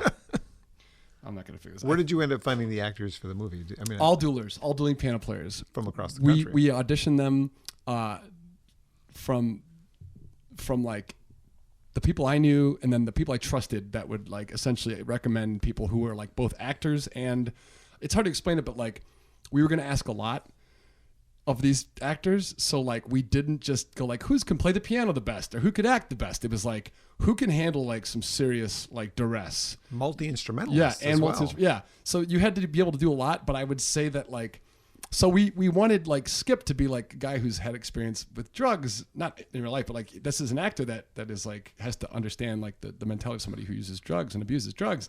But like we don't want the dueling piano players who may be addicted to drugs that are like for real, yeah. Like it's like sorry guys, like we love you, but it's like you're not reliable for like a month of life, which we all had to be like perfect like every day because it was such an incredibly like meticulous and difficult shoot. So the recommendations were there were probably 30 people that auditioned. I auditioned for all the leads roles just because if I had to be a utility guy, I would do whatever was asked of me from the producer. Because, I'm making a movie. I know this is... right? I wrote it, but it's like... And I produced... I was like one of the 3 main producers, but it's like, I want it to be a success. So like, I will do whatever it takes. But, I did write the role I ended up playing for me, like, in mind. But like... he is named Drew. Yeah, well, I wrote it, but we were all... That's a funny story. We were all going to have our names. Because we were like, this will be fun, we'll just use our names. But then we realized that the Purple Rain situation where Warner Brothers owned the rights to like Prince's image and him. So if you went around performing like those songs looking like him, it would be actually copyright infringement on the film that Warner Brothers owned. That's why he was the artist for a while. Yeah. So we didn't want to run into a situation like that with anybody else being like, I'm Danny Corzilis. I'm Danny Kaye, and like I'm playing dueling pianos. It's like, well, that's just like the guy in the movie, But like I'm one of the guys that owns the film company, so I was okay. I was like, well, I'll just use my name. I'm not gonna change my name. And like Ken's my wife, and she's part of it. So we just made sure everybody else was safe, and we changed their names. So it was like like that's the reason I'm Drew. Like to be perfectly frank, Unlike in real life, you're a bit of a dick in the movie, but so are many of the characters. Actually, they're kind of dicks. There's a lot of idiosyncrasies that we had to bring out in the dueling pianos world. Man, I've never really used this for this purpose. So, I think that I've seen a lot in my time, and I definitely wrote a lot of really fun, quirks and characteristics of these characters. I played an amalgamation of 3 or 4 different entertainment directors I'd met that were like very intense, very austere, I think is the word, and they were just like, for better for worse, like ruled with an iron grip, and like I thought it was fun because like I definitely have learned to be. I was probably like that when I was 16. I was probably like the character as like a 16-year-old band leader, going like, come on guys, and like just way over the top in this. But like now I know that being a good leader is like, bringing out the best in people and not ever disparaging them or telling them, like the things that Drew does are like really not helpful. He's a dick, but it's fun playing a dick. It's so fun playing a villain. If you saw the takes that being Tom McGovern is the most lovable guy. So it was hilarious, like just picking on him. And like some of my improvisations, I was just like really laying into him. Some of them we kept, like the whole, I don't know if they're cheering for you, your denim ensemble, like that was like improvised, and they kept it. And like, I just was so like every time I would do anything, I'd be like, all right, yeah, okay, Tom, like you son of a, just really angry at him.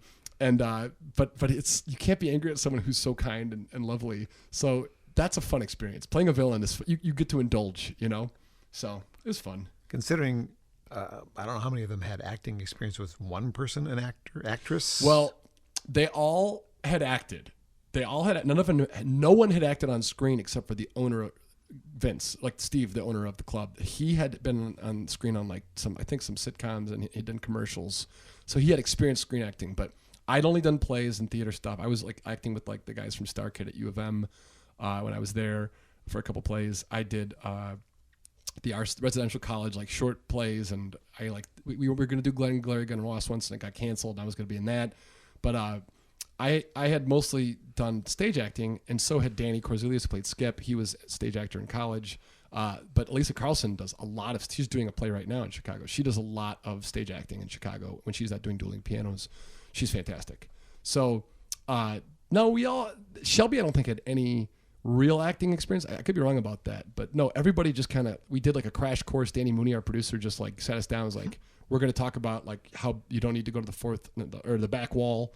Like on the stage, you have to project all the back, but it's like, you can be like, I learned how, there's a scene where I'm fighting with Tom McGovern, Tyler, and I have to show disgust. And it's like on stage, you might be like, you're like, but it's like, this is like on camera. So all I did was go, like, it was like that. So I went, and like, I'm further away here, but like, if you watch during that scene, it's right before I turn around to go to the bar, but I go like, it's like, and I remember like when I saw it, I was like, that looks enormous. And if I had played it like, it would have been overdone. Yeah, like you can't go over the top. You have to be like very, like you almost have to do it like you would do it in real life. And I'm probably too big in real life for screen.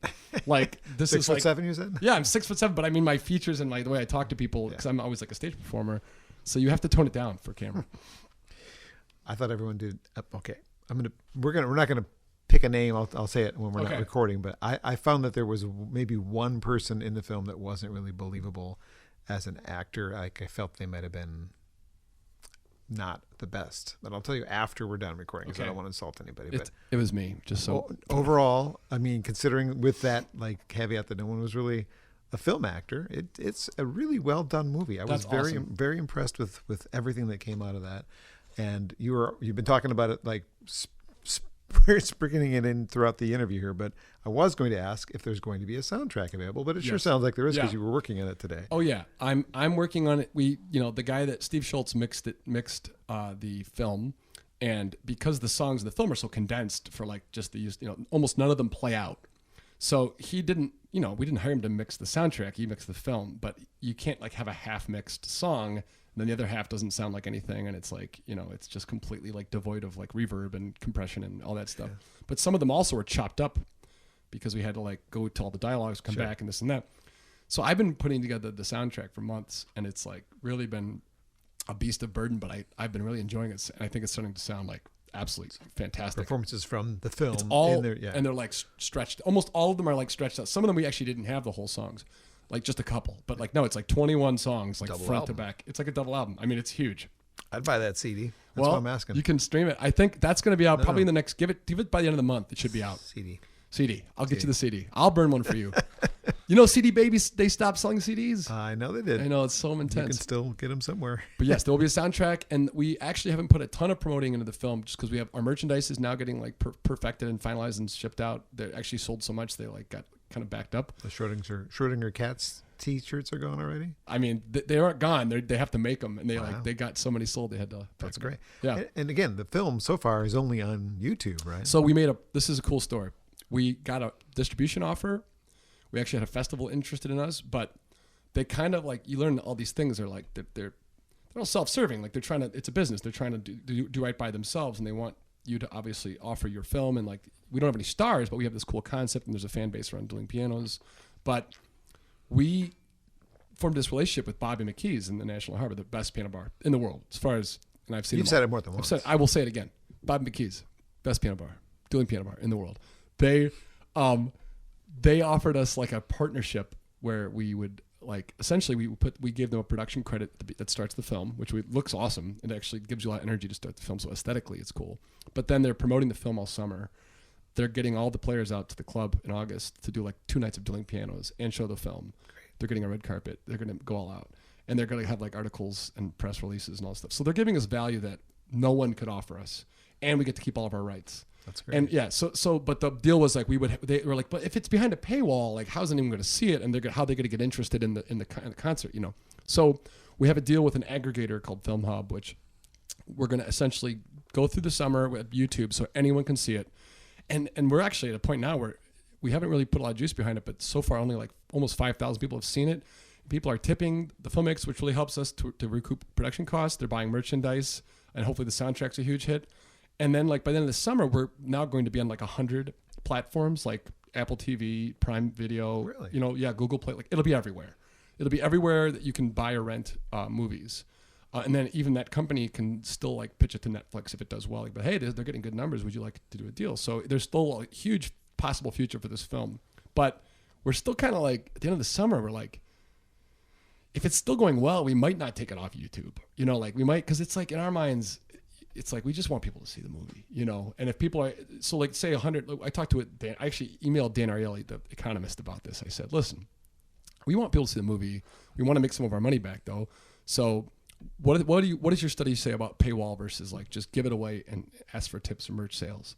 He said, well, like think about it. 1,000 people look at the rent or buy option, and maybe one person buys it for $20. We'd get like $10 from that. Then like 1,000 people see it for free. And let's just say all of them at least check it out or watch it. And then like just 5 people decide they want to buy a shirt out of 1,000. Then you've made like $50 or something like that, you know? So like now, and 1,000 people have seen your film. So it's like, we're thinking it's like better economic sense. And it's like better for just like, you've made this thing you're proud of. You want it to be seen. But it will be cool it might be cool to just have both. Like it'd be cool if you can go on Apple TV and there's like a cool image and all the descriptions and everything, and there's duelers. But that's being set up right now. But for the partnership with the Piano Bar, we're on YouTube. We're out. You can see it. You know, you've seen it now.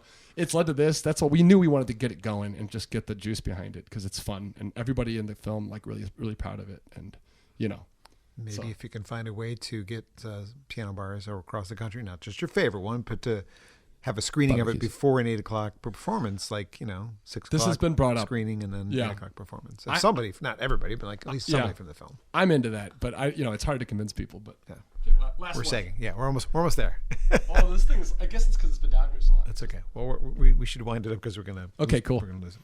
I'll save that one until after you perform one more song. Okay. Oh boy, I gotta think what that's gonna be. All right. Yeah. I mean, I feel like you should be able to do another song you wrote. Oh, I know. I'm just being silly. Okay. Do it. You want to do it? Yeah, let's do it. I'll save the last somewhat silly question. Okay. My uncle told me I had to write a last call song, and I think he meant it. I think he wanted it to be more poppy, but this is the one that I felt. So, and funny enough, the character in the film's Bethany, but the real Bethany is not a girl that I was had a relationship. Yeah, I didn't have a relationship with her, but it's so funny because a lot of after you're happily married, you don't like write songs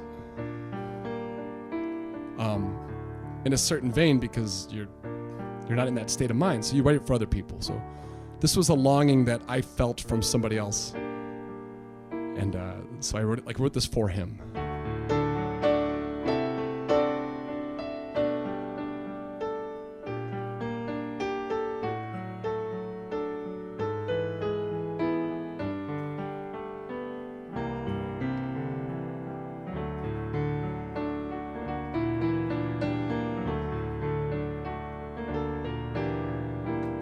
Last call for alcohol, it's last call for justice.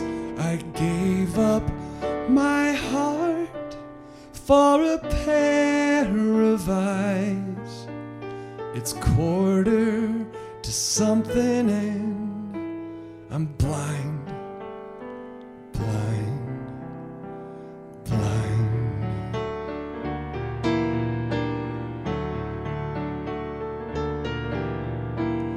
Last call for alcohol, it's last call for dreamers in Bethany's arms or a bed of ice.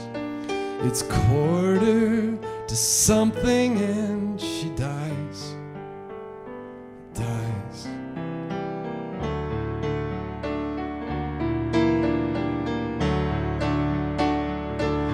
In my mind,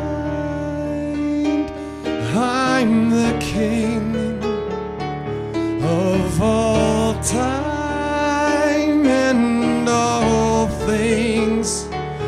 In the know, infinite souls are lonely together.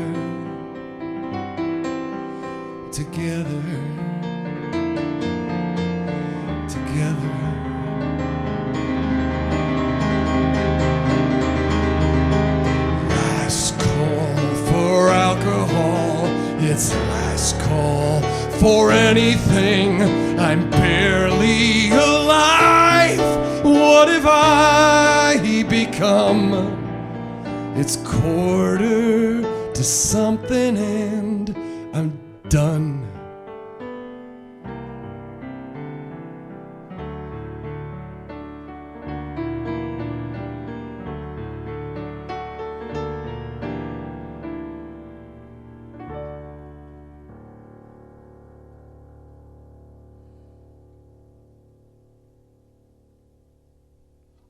Drew DeFore is my guest on Acoustic Alternatives. Like I said earlier, some of the stuff you write, you have to move your microphone, by the way, is a theatrical. That is so theatrical. Yeah. That belongs in a musical. That belongs. As you were singing it, I heard somebody else singing it. Yeah. And I know who that somebody is. What do you think about Josh Groban covering Oh, that? come on. That would be amazing. And he's somebody that loves to go between the musical theater and pop worlds, Right. you know? That would be a song that You know, we should pitch to him. Do you know what's cool though? Like a young not a young Josh Groban, like as he's getting older with his beard and like, cause it's like, here's the cool thing about being 40. I think I wrote a lot of songs when I was younger with like sort of like the fantasy of what it would be like to maybe like love someone like I wrote a song, I'll Never Fall Out of Love with You. And it was like, it's like that song when I was 28.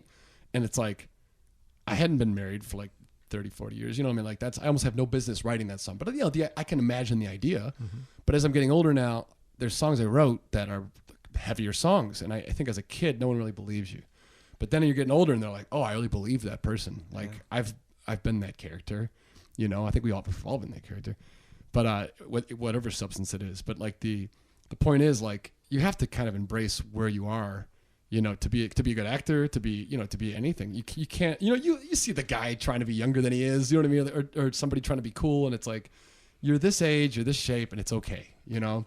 So, and there's benefits. Like I can't be a young man now, but like I can, you know, I can't be the Tyler character in the film anymore. The young, you know, stars in his eyes. I can be Drew, and I'm probably getting close to being Skip. So it's like, you know? Don't be too Skip. Yeah, I know. Oh, yeah. Drew DeFore is my guest today on Acoustic Alternatives. The movie is called Duelers. It's available on YouTube. It'll be available lots of other places, as you heard. It is, I'm going to say, highly recommended. It's been a while since I've watched a movie more than once. So, oh, that's awesome. I really enjoyed it. The music really stood out to me as, like I said at the beginning, kind of like familiar already, even though I didn't know it. But it was perfectly like it fit in. It felt like this is a hit. This is a hit. Oh. I've spent a lot of time listening to music, so we like all the same things. I like think a lot so. of It's the same like things, for all sure. these songs are pieces of those things that we already all like. Right. You know, so it's. But like, I might have liked them better. I'm like nothing against the album versions that you recorded, but there was something about these performances that were great. Always trying to find. You know, I've written. You know, what is a song? Like it's a very Platonian Plato. Like there's the form of something, then it's like embodiment in the real world. Like there's the idea of chair, and then there's a real chair. There's the form of a song. Like there's a melody, there's a lyric, there's a chorus behind it, and I've tried to put a form on all these songs that I've composed, and to varying degrees of success. And I've had friends, and I don't know if I have any real fans. I think I probably know everyone that likes my music at this point in my career. So I don't say fans, but friends of mine who have supported me. Thank you. They've said these are the best like performances like of these songs, and like it's so and Danny Corzelis, when he sings Last Call, he like, you believe him, you know, you believe him. I thought it was his song. Oh gosh, he owns it. That's Sorry, pretty cool. it's your song, but he owns it. That's an honor. It's like I don't, you know, like you do everyone. Okay, that's the thing about everything, but like filmmaking, you have to know you have to be like, what do I do best, and how does it fit into this? And it's like I felt like I was performing that role because I was the best person for the job. We literally tried other people out for the role I played, you know, that I played in the film for my own movie. but it's like we had to make the best movie we could make with the resources we had. Sure. But my point is like, you have to be humble and say like, what's gonna make this the best it can be, and everybody nailed the songs and like they crushed it. I'm so lucky and fortunate that they agreed to do it, and they're all proud of it. They're very kind in what they've said about it. And you said you saw some of that talk back we did. Yeah. They're really, that was, I had genuine. I hadn't heard that. I've been in a cave working with the guys on the edits and the stuff and all the decisions the last few years. So it's like to finally have, and even you, I appreciate that, because it's like, even today, I was in this basement the whole day working on the soundtrack. I'm still not really like out of what's the word? Like I'm not up for air yet, and I'm still like in the midst of getting the stuff out so that it can be enjoyed. And I'm hoping there's some point where I can take like a victory lap. But like the 100+ personal letters I've gotten from the dueling community has just been like life changing in terms of like, because we all are gonna die, and we think about what have we done? What are we leaving behind? And like having been in this industry 21 years and made something that is so, it's a love letter to dueling pianos. You know what I mean? Like, it's not like no one's getting rich here. We're not capitalizing off the industry, So it's like, it really is just a labor of love. That is how much I love this industry and the people and like the experiences I've had. And so many dealers are like, this is so awesome. Like, I feel seen, like I know this is not remotely comparable, but like, there's an element to like when you have representation in films, if you're someone who's maybe hasn't been represented for like so many years, it's not like that important, but it's the idea that like, you're like, I'm a dueling piano player. No one has any idea what that means. No one's ever done a movie on it before. Yeah, because you can't, because it's expensive. We cracked the code. We got, we wrote the songs. Your songs, yeah. But we're really happy about that. Final question. It's a bit of a silly one. Right. I've never acted in a movie. I've never sung on a stage, so like up close to somebody else, like singing into the same microphone. But anytime I see people like in an intimate scene in a movie or singing face to face, I go, breath mint? Do you guys have to like prepare for that moment? Because I know if I don't eat for a while, no matter what. It's a great question. I chew gum, and I do think about that. It depends though, because like the Tyler scene, I wasn't gonna have any consideration for him. I wanted him to hate me. So like you try to kind of like, I don't believe in anything being in a vacuum, and I also believe acting is acting. Like I don't love method actors because if they're coming into like, I actually think you're less talented if you can't turn it on and off. Like if you come in and you're like, I am this character, like, like right now, like I'm still gonna treat you like shit because that's what my character would do, and it's like. I'm glad you weren't that Drew. Yeah, today. No, I mean, but there's no reason for that because if you're truly in control of your mechanism, you can be like, I'm Drew. Okay, now I have to, and you focus, and then now you're like going to be the character. So, but at the same time, you need to elicit reactions that are authentic.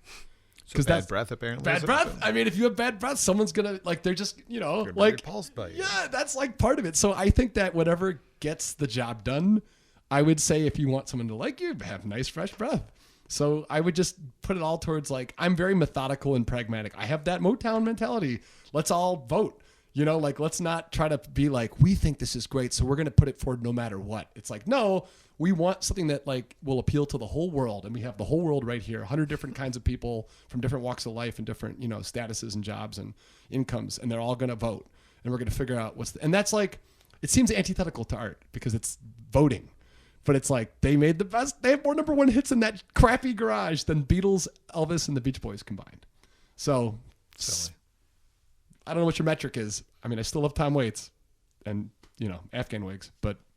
There you go. Yeah, whatever.